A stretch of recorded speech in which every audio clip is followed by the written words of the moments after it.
So we claimed in the previous video that regular grammars generate precisely the set of regular languages, that is, the set of languages recognizable by a DFA. And the idea to prove this is we're going to try and draw an equivalence between regular grammars and NFAs. And we already know NFAs recognize the same things as DFAs because we can always convert NFAs to DFAs via subset construction. See video 0817. So here we can describe an algorithm that will take a right linear grammar and spit back an NFA. And we can also describe an algorithm that can convert an NFA back to right linear grammar. Since we can freely convert between one and the other, that means they must be equivalent and they must recognize the same class of languages, that is, the set of the class of all regular languages. So here's the algorithm. So for converting a right linear grammar to an NFA, if S is a start symbol, that means S is the initial state for the NFA.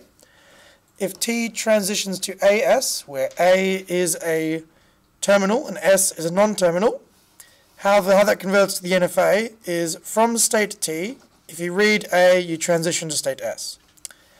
If T has a production rule, replace T with a terminal A and nothing further, then you create a new state SF, which is always a final state, and T transitions to SF under reading in A. And if T goes to epsilon, that means T is a final state. So let's have a go at this algorithm for this right linear grammar here.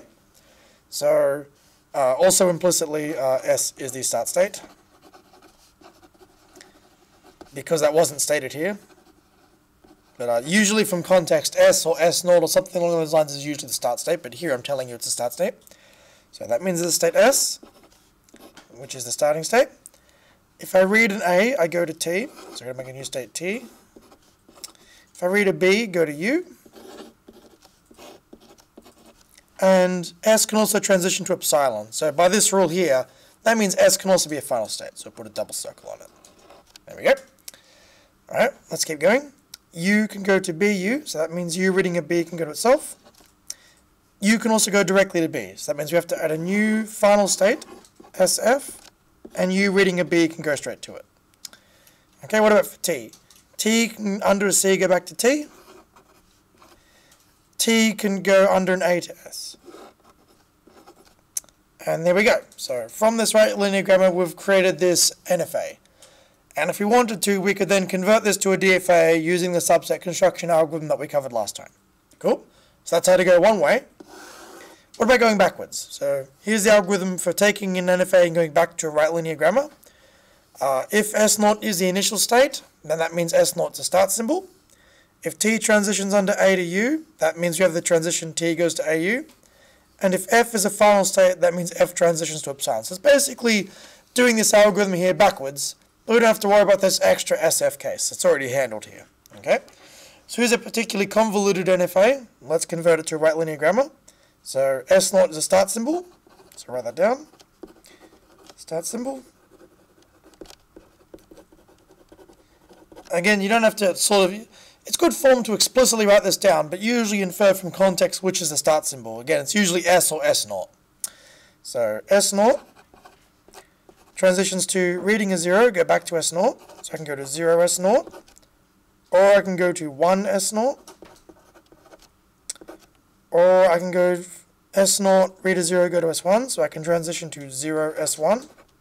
So here numbers are the terminals, and SIs are the non-terminals, because they represent the states in the NFA. So S0, 0 S0, 1 S0, 0 S1, and that looks like lit. That looks like all the transitions, okay? Let's write the transitions for S1. So I can go 0 S1, or I can go 1 S2, and that appears to be it. So let's write S2. S2 can go 0 S1 or 0 S3, or because S2 is a final state, it means it can also go to epsilon.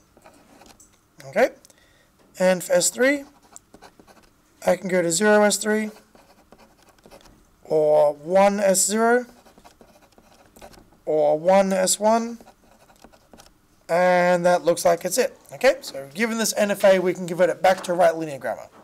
So because we have this algorithm to convert right linear grammars to NFAs and back again, that means that regular grammars, or in this case right linear grammars, really do accept only regular languages, or really do generate only regular languages, because we have this equivalence here.